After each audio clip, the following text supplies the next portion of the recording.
Hi, everybody. So, as you know, I have a book that's going to be released on December 15th. It's called Whose Life Is It? The Moral Debt for Life Enslavement. I was just on a panel yesterday and I got a lot of pushback for using the word slavery. And so I'm going to um, basically discuss why I'm using the term slavery because I think it is accurate. It is descriptive of the human predicament.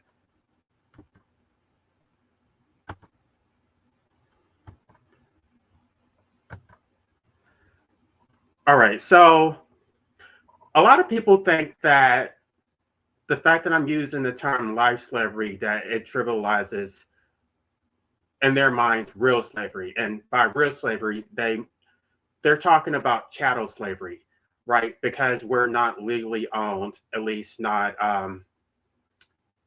in a sense that is tangible, that there's not an actual auction, right? We're not actually in shackles.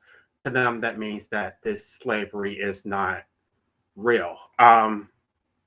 It actually is real, and I'm going to tell you why it's real. And this is not my personal definition.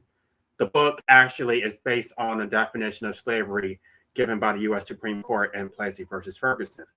The Supreme Court defines slavery as follows: slavery implies involuntary servitude, a state of bondage, the ownership of mankind as chattel, or at least the control of the labor and services of one man for the benefit of another, and the absence of a legal right to the disposal of his own person, property, and services. Right. I want you to know that the Supreme Court's definition of slavery is authoritative. It's not my personal definition. So, by the second definition, right, there's types of slavery. The first one is chattel slavery, and then the second is the control of the labor and services of a man for the benefit of another, and the absence of a legal right to dispose of his own person, property, and services. So, let's focus on the first part, that your labor and services are for the benefit of another. Now, if you didn't choose to exist voluntarily, life was imposed on you, and you're forced to remain here because you don't have the legal right to opt out, then your labor and services are for the benefit of others. It's for the benefit of society, for the benefit of the state, it's for the benefit of your parents. Nothing about your existence benefits you. That is abject slavery.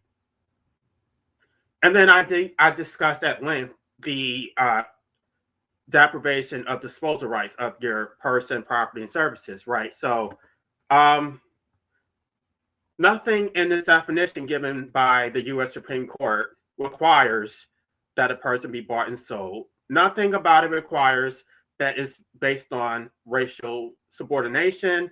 It doesn't require chains. It doesn't require plantations, right? The absence of disposal rights over your person, property, and services is determinative. So, do you have disposal rights? Let's apply this test systematically. Can you legally dispose of your life with medical assistance? No. You can't even I'm not.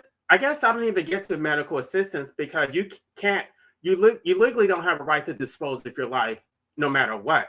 Even without medical assistance, you don't have that right. And the book actually discusses the difference between rights and ability. Just because you have the ability to do it doesn't make it a right. I think a lot of people are confused about what rights mean because it's the way the term rights has been hijacked to mean something that it didn't originally mean. The purpose of rights is to limit the sovereign's power. The sovereign was at the time that the term rights was conceptualized. It was thought that the sovereign had unlimited power because the sovereign was the hand of God. The sovereign was acting on behalf of God. And so the purpose of rights is to limit the sovereign's authority, that there are things that are so fundamental that even the sovereign can't violate them. So you don't have a right to health care, not as a natural right. You don't have a right to housing, right? Under this framework that I'm putting together, you do have a right, not as a natural right, but as a consequence of the state's paternalistic authority. So I am making a case for socialism, but not as a natural right, but because the state has completely taken control of our lives. The state controls nearly every aspect of our existence that I think that the state has a corresponding duty. I don't think that the state can play such a paternalistic role and control every function of your existence and then abdicate it when it comes to provision. So, no, if the state is going to control us like slaves, then the state needs to provide for us like slaves. Um, the expression is duties without rights make slavery, rights without duties make anarchy. So the states has the sovereign has all of this authority, but no corresponding responsibility. They don't have to provide for you. They don't have to provide SNAP benefits. They don't even have to protect you. Yet you have a duty to obey. So that's not going to work under this framework. And so the whole purpose of this framework is to delegitimize it. It's not that I have the power to unilaterally dismantle it, but I am going to systematically delegitimize this entire system. I'm delegitimizing tyranny of the majority, democracy itself, the system of life slavery, the sanctity of life mythology, all of it. So you do not have the right to dispose of your person, because if you do try to dispose of your person, they're going to send men with guns to stop you from doing it. They're going to institutionalize. They're going to pump you full of drugs. The person who assists you is going to be criminalized. So you don't have the right. You can say that you have the ability. That is not the same as having a right. Do you have the right to dispose of your property? No, not without interference from your state. You don't actually own property outright. You don't own your home outright. You still have to pay taxes. Otherwise, the state can actually take it from you, right? The state can actually destroy your property and then claim sovereign immunity. So you don't have the state has superior disposal rights of your property than you do.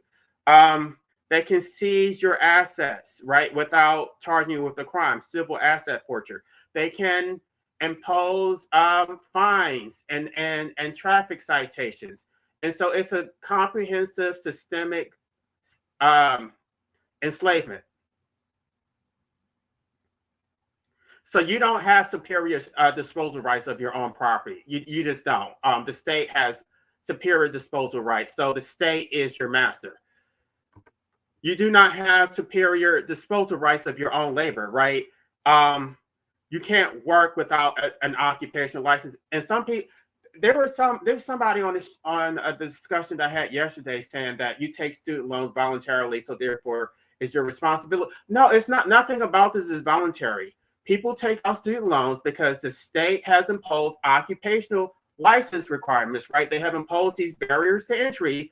And so unless you comply with their occupational license requirements, then you don't have a right to work. And if you don't, or you don't have the ability to work. If you don't have the ability to work, then you starve. So under this comprehensive life enslavement system, you have to get an education in order to survive within this systemic enslavement that they have concocted. So it's not, this is what I'm trying to say. They always want to talk about personal responsibility, pull yourself up by your bootstraps, right? There is no collective responsibility, even though you guys support this. There is no free market. There is no free will. The state has the final say on all things. And so if you support democracy, you support tyranny of the majority, then you bear a moral responsibility, a moral debt, along with the original life enslavers, which I also articulate in this book, that the public are not innocent. They're not innocent bystanders. They are actively participating in a system of life slavery. And they benefit from life slavery, right? You can be forced to serve on a jury without just compensation, right? That is extracting labor. That is involuntary labor. You can be conscripted to serve in the military, right? There's all these duties that are imposed on you for living in a democratic society, even though you never chose to live in a democratic society. You lack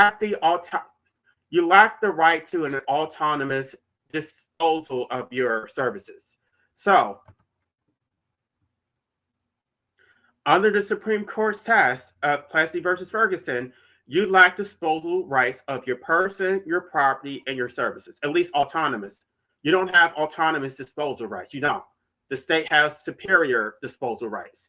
So, by definition, the Supreme Court says the absence of a legal right to the disposal of its own property and services constitutes slavery. Again, this is not my definition, this is their definition.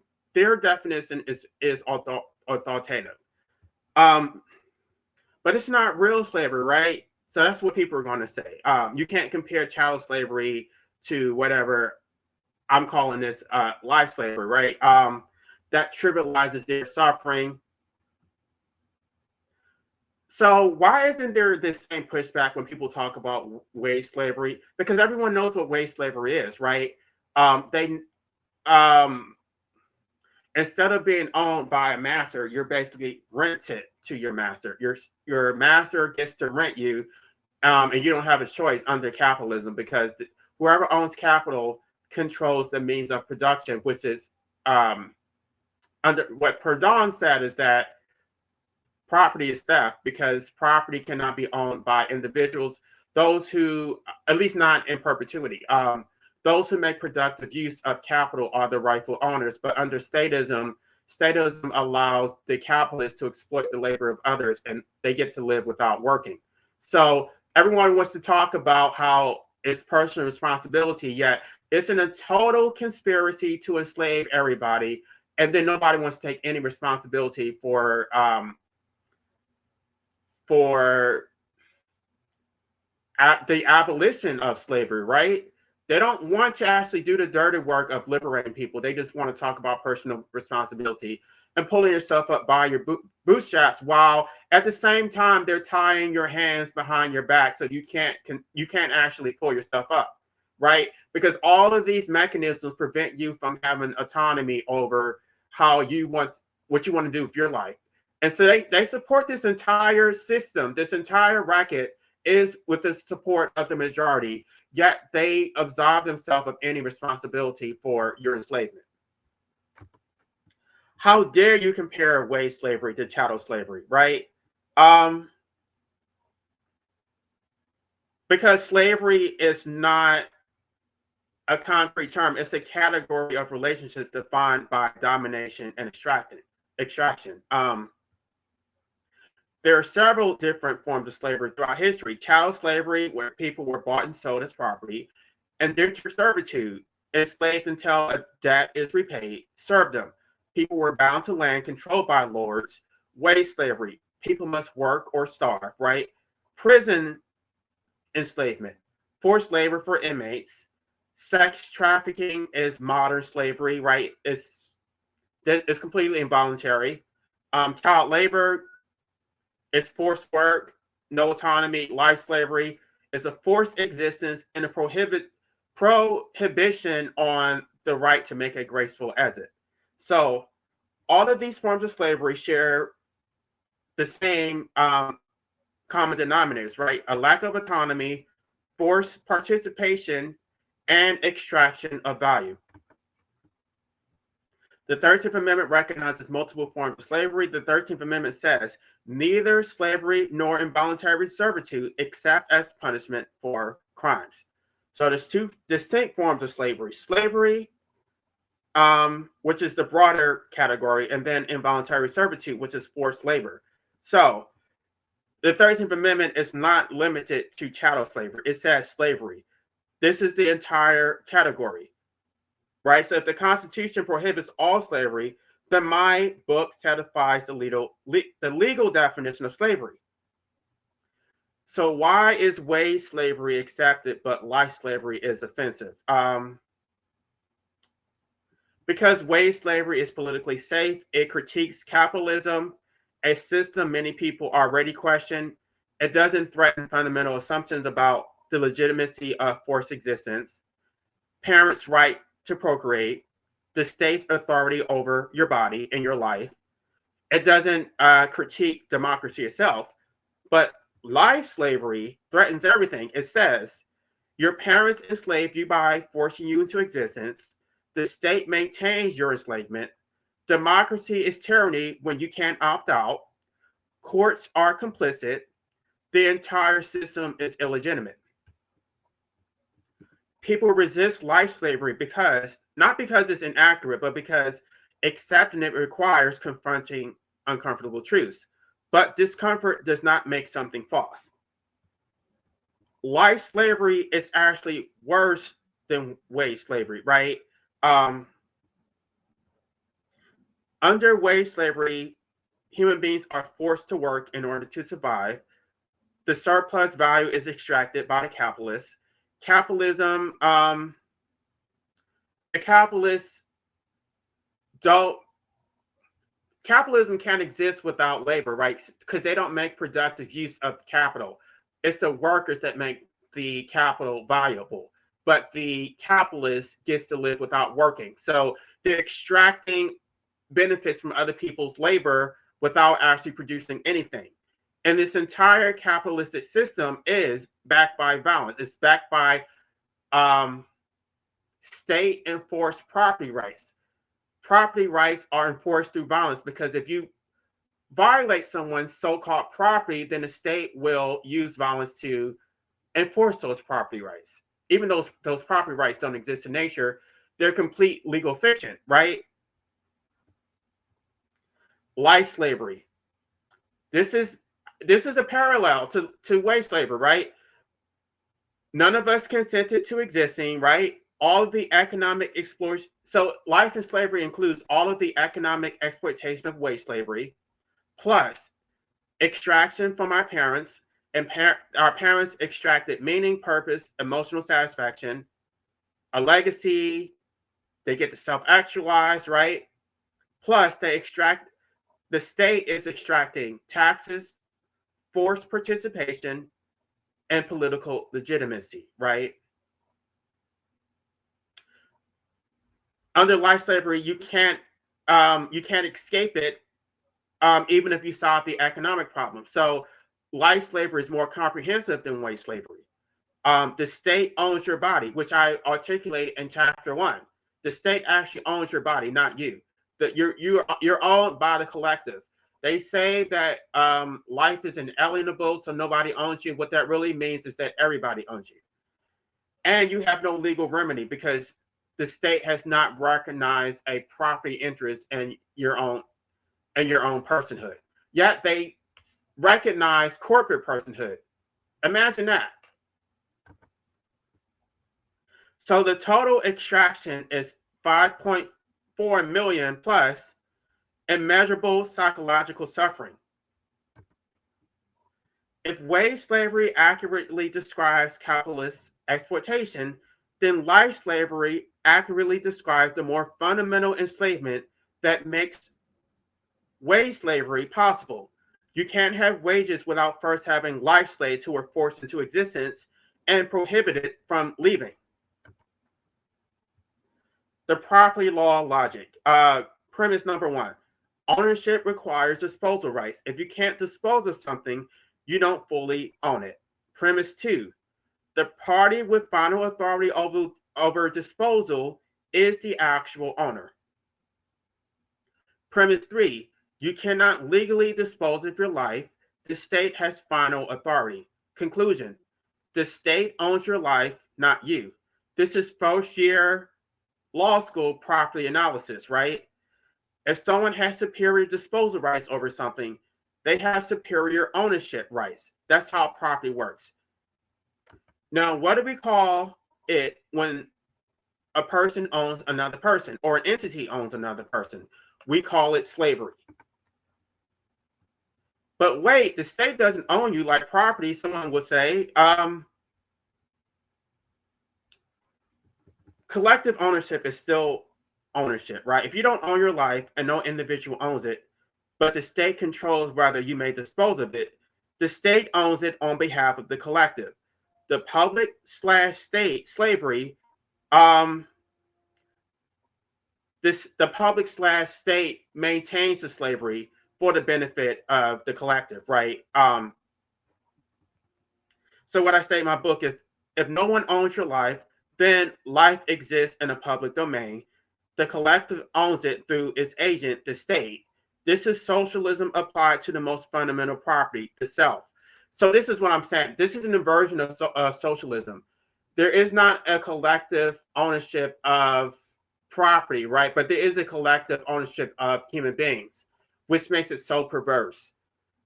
Um, and so as a result, then I'm calling for economic socialism, that there should be remuneration for those who exist involuntarily.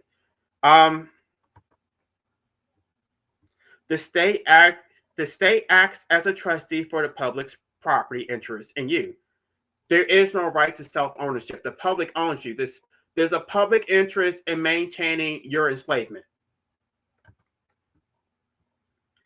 Life slavery is actually worse because private slavery had an owner you could identify and hold accountable. But public slavery diffuses responsibility, right? Society decides. They hide behind democracy because the majority voted for it. They get to make claims of moral legitimacy because it's for the public good. And it's harder to resist because there's a phantom entity. And so you don't know who to fight. It's just the public. It's just collective. Who is the actual person that is enslaving you? Right? So state slavery is more insidious than private slavery because it's packaged as freedom while maintaining total control.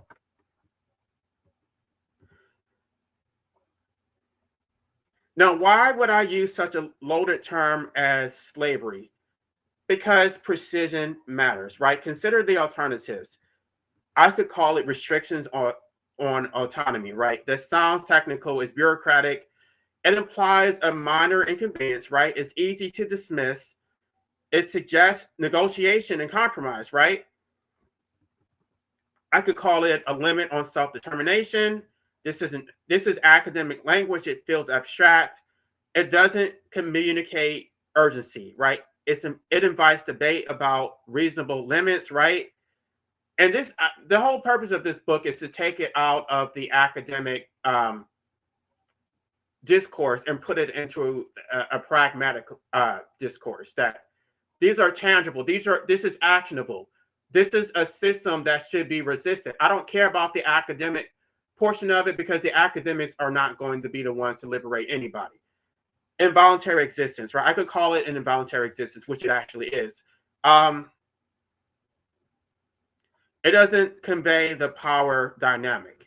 There's no historical resonance. It generates an intellectual discussion, not action. But slavery is more accurate. It's morally unambiguous, right? Everyone agrees that slavery is wrong. It's legally precise based on the Supreme Court's definition. It historically resonant, right? We know what abolition requires.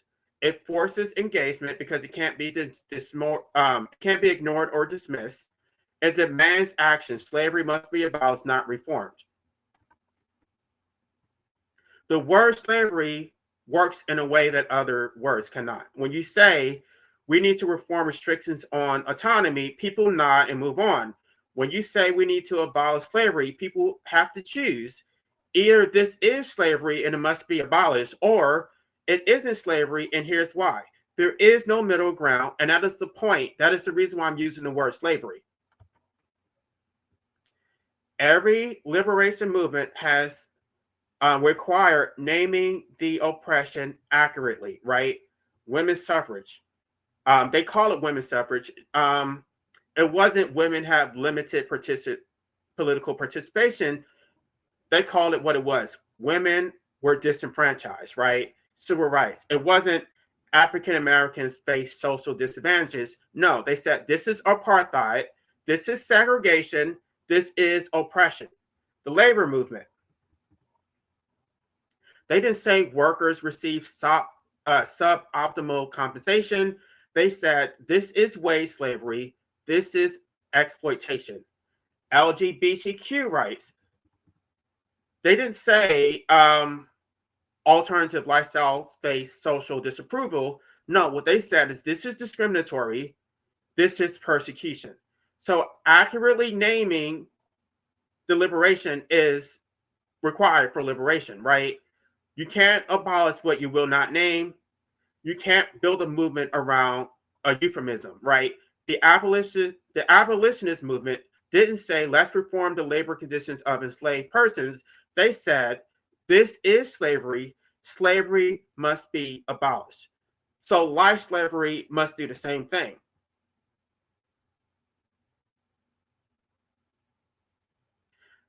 The life abolition movement has a similar framework. First, name the oppression. This is slavery. Prove the system is illegitimate, right? Demand total abolition. Organize resistance. Make slavery too costly to maintain. Build alternative institutions, right? This only works if you call it slavery. You can't be an abolitionist of a suboptimal autonomy arrangement. You have to abolish slavery. Enslavers never freed their slaves because philosophers make careful arguments, right? They freed their slaves because organized resistance made slavery more expensive than freedom. The same will be true here. Those who benefit from your forced existence will not grant you freedom because we ask politely. They will grant it when maintaining life slavery costs more than ending it. But first, we must call it what it is. Now, there are some who will say that this is coming from a privileged position, right? That you're just complaining about nothing. Um, they'll say that child slavery was worse than life slavery in severity and brutality. Um, but saying that chattel slavery is worse doesn't negate that life slavery still meets the legal indicia of slavery, right? It's still slavery. Maybe it's less brutal than chattel slavery, but it is still slavery. Life slavery is slavery, and it is the foundation that makes all other forms of slavery possible. They'll say you choose to keep living, so that means that you consent to your enslavement. No, you did not. Nothing about this is voluntary. You didn't choose to exist. You didn't choose to continue to exist. Everything about this is by force, through violence. Procreation is an act of violence, and it's maintained through violence because if you try to escape, they will violently force you to continue being a slave.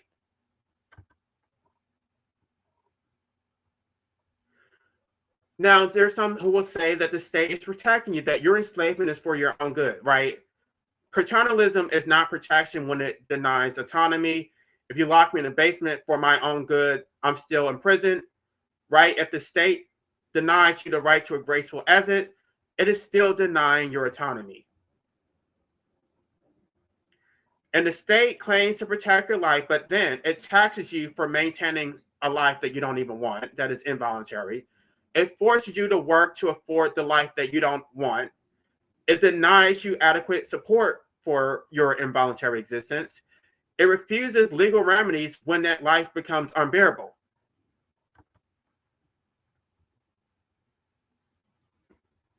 So the goal of my book is not to convince everyone. The goal is to build a movement for those who will recognize this truth.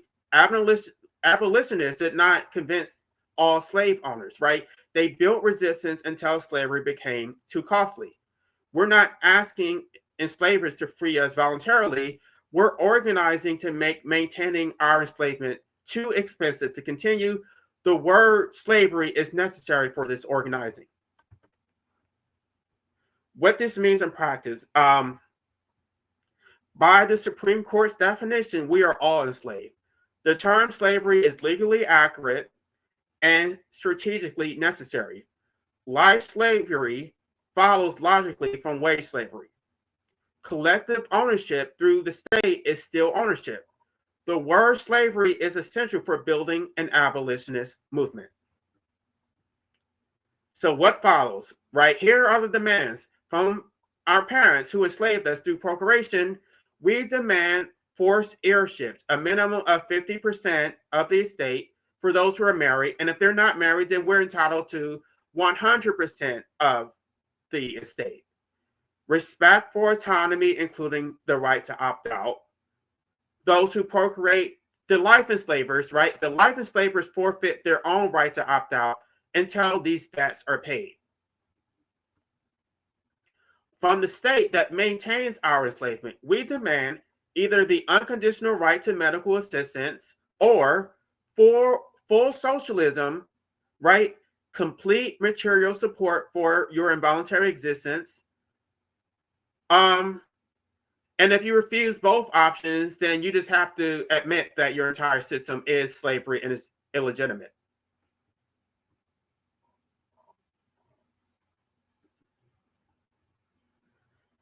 So the term life slavery is accurate. We are enslaved. It's not a metaphor. It's not hyperbole. Um, by the Supreme Court's own definition, what this system is maintaining is a system of life slavery. You lack disposal rights over your person, property, and services. Um, the definition is satisfied, right? I'm sorry that you're offended by me calling it slavery. It is what it is. The facts don't care about your feelings. Either debate whether my use of the word slavery is legally accurate, or you're just going to have to concede that what I'm saying is right. But the fact that you're offended by the fact I'm calling it slavery is of no moment. Slavery must be abolished. We demand our disposal rights. Enslavers owe compensation. Tyranny over captives is illegitimate. You can call it democracy all you want. I did not consent to participate in democracy. The majority has no moral claim over my life. The society does not own me.